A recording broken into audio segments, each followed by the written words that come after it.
Chapter 6, Section 8 and 9 go together. It is on imaginary numbers and complex numbers. So imaginary numbers help us find the square root of negative. So up until now, if we had a square root of negative, we said no solution. But now we know the square root of -1 can be written in terms of I, which is the imaginary number I. And the theorem says that I squared equals -1, which can be derived from this definition up here, because if we had squared each of these, the square root and the square would cancel, which would give us -1, and then we would get I squared. So those are your definitions for today. And a complex number simply means if we are going to write a real number and imaginary, okay, A would be your real part, B would be the imaginary because it would be attached to the I. You're going to write the real before the imaginary. Okay, so let's take a look at some of these. So example A is t squared equals -400. So if we were going to solve for t, we would square root each side. So basically what we're going to do is we're going to say that t equals, we're still going to have our plus or minus when you square root it, but now we're going to kind of ignore the negative, and then the square root of 400 is 20, but to take care of the negative, we're going to add an I. Okay, so we're just going to say plus or minus 20i. So in example B, we have 2i times 5i. Normal orders of operation would give me 10i squared. Well, we know that I squared is -1, so that's really 10 times -1, which is really a -10. Okay. So example C says the square root of -9. Okay, so that would be 3i. So again, you kind of ignore the negative, okay, and then you add the I to take care of it. Minus square root of 25, which would be 5i. 3i minus 5i would be a -2i. Okay, you can kind of just treat I like any other variable. Okay, it has the same properties. Square root of -16 then would be 4i times square root of -25, which would be 5i. Now 4i times 5i will be 20i squared, but remember that I squared is -1, so that really just makes it -20. So you can never have an I squared in an answer. Okay, you can either have an I or no I. So anytime you have an I squared, you have to simplify more. Example E, square root of -324. Okay, treat it just like you would if it was positive, only you can add your I. So that's going to give me an 18i. Square root of -81 is 9i. Now just treat it like variables. 18 divided by 9 is 2, and the i's here cancel, so that just simplifies to 2. Okay, 18x over 9x would be 2. Treat it just like any other variable.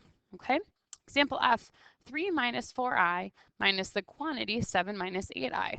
Okay, so put the real parts together. So I can say 3 minus 7, because those are the two real numbers, which would give me -4. Now I've got -4i minus a -8i, okay, putting the imaginaries together. So -4 minus a negative would really be a +4i. Okay, I have my real before my imaginary, so that is final answer. Example G, 2i times the quantity 8 plus 5i. Okay, again, normal orders of operation. Just like you would think, I would distribute. So 2i times 8 is 16i. 2i times 5i is 10i squared. But remember that I squared is really a -1, so that turns that to a -10. Okay, so I squared is really -1, but that is the wrong order, so we need to change that as -10 plus 16i. Okay, real before imaginary. Example H looks just like we did on the very first section of this chapter, which was to FOIL. So first, give me 32. Outsides, give me plus a 40i. Insides, a -12i, and last is a -15i squared. Okay, so keeping those ideas in mind, I'm going to get 32 plus 40i minus 12i will go together as 28i. Now minus 15i squared, well, we remember that I squared is -1, so that really turns that to a plus 15. Okay, now I can put my reals together, so now I'm going to get 47 plus 28i, real before imaginary. Okay, so up to this point, life should be looking pretty normal. Okay, Example I is where things get a little weird, okay? So in imaginary numbers, you cannot have them on the bottom of a fraction. So what we want to do is we want to get rid of that I on the bottom. And to do so, we're going to multiply by what's called the conjugate. And the conjugate is whatever is on the bottom, only with the opposite sign, okay? So we're going to multiply the top and the bottom by 2 over 5i. Now, whatever you multiply on the bottom, you have to do the top, so that makes sense.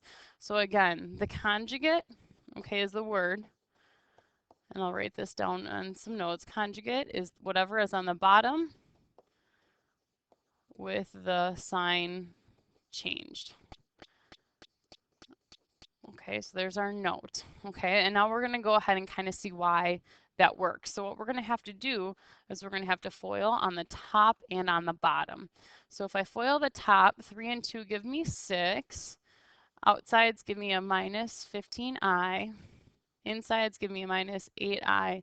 And the last give me a plus a 20i squared. Okay, and now we'll FOIL the bottom. So first give me 4. Outsides give me minus 10i. Insides give me plus a 10i. And the last give me negative 25i squared. Okay, so now let's just go ahead and simplify. Let's just work with the top right now. I've got 6 minus 15i minus 8i. So that's 6 minus 23i plus a 20i squared turns that into a minus 20 because remember this I squared is equal to negative 1.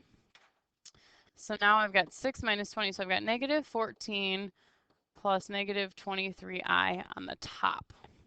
Okay, so then if we go ahead and simplify our bottom, you're going to notice that our 10i's cancel. Okay, that will always be true as long as you do the conjugate correctly. Okay, so now that leaves me with 4 negative 25i squared. Again, I squared is negative 1, so that turns to 25. So that bottom turns this whole thing to 29.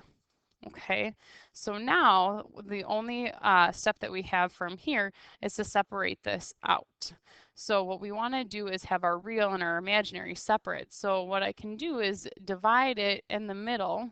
So I'm going to have negative 14 over 29 minus 23i over 29. So you should remember also separating fractions. So you separate it right down the middle, okay, right here at the positive. So the first half goes over 29 and so does the second half. That way I have my real part before my imaginary. Okay, and that's pretty weird. So let's go ahead and just try one more. Okay, so the I is on the bottom. It's a complex thing on the bottom, which means I have a real and imaginary. So I have to multiply by the conjugate. And the conjugate is whatever is on the bottom, only changing the sign. So I'm going to multiply by 4 plus 7i on the top and the bottom. Okay, and because both parts are complex, meaning a real and imaginary, I have to FOIL the top and the bottom. So if I FOIL the top, I get 12 plus 21i plus 4i plus 7i squared.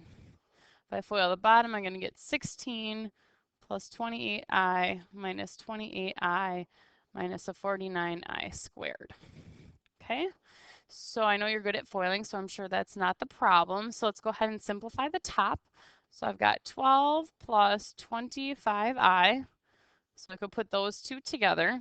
A plus 7i squared. Remember, an I squared is a negative 1. So it gives me a minus 7. On the bottom, I've got 16. My 28 i's cancel again. If you do it right, that should happen. And then an I squared is a negative 1. So then I have a plus of 49. Okay, and if you do it right, this also is always a plus sign. Okay, so the top, I've got 12 minus 7, so I've got 5 plus 25i over 16 plus 49 gives me a 65. So the last point, or the last part is to separate it, okay, and then again, you separate that right down the middle, okay, so I'm going to get 5 over 65 plus, and then the second part was 25i over 65. And this one is a bonus because these also reduce. So 5 over 65 is really 1 over 13, and 25 over 65 is 5 over 13. Okay, so that one just has an added bonus step of reducing. Okay, so imaginary numbers, treat them a lot like a normal variable. Okay, just remember that I squared is -1, and we should be all good there.